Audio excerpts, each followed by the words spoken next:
What is an appraisal gap?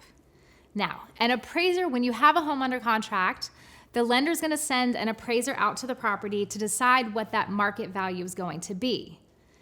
Your loan is only going to go as high as the appraiser decides your home is worth. That can often create a gap. If your sales price that you've agreed to is, say, $500,000, and the appraiser comes out and decides the home is only worth $480,000, now you have a gap, and you've got to decide what to do about that.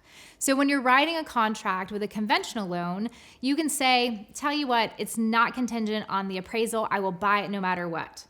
When you're using a VA loan, people get confused, and they think this is also a weakness of the VA loan. It says technically that the VA will allow your option to walk away from the contract if it appraises low, no matter what. So the majority of home sellers and honestly realtors believe that that is a weakness to a VA offer. But you can agree to cover an appraisal gap. All you need is a sales contract addendum that says in the case of a low appraisal, you are willing to cover up to a certain amount. Now you can decide if you're willing to buy it no matter what, no limit, and you just say that you're willing to buy it no matter what. Or you can limit your risk. So you can say, in the case of a low appraisal, I'm willing to cover a gap at closing in cash. That's the only trick. Up to $10,000, $15,000.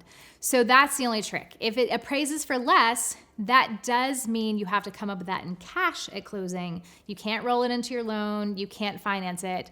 But if you're prepared with a little extra cash anyway, especially with your leveraging the 100% down payment or not having to have a down payment, then you might have a little bit extra in your account. So the appraisal gap is your opportunity to decide or not to decide that if it appraises lower than what the appraiser decides the home is worth, do you want to cover that in cash at closing or not?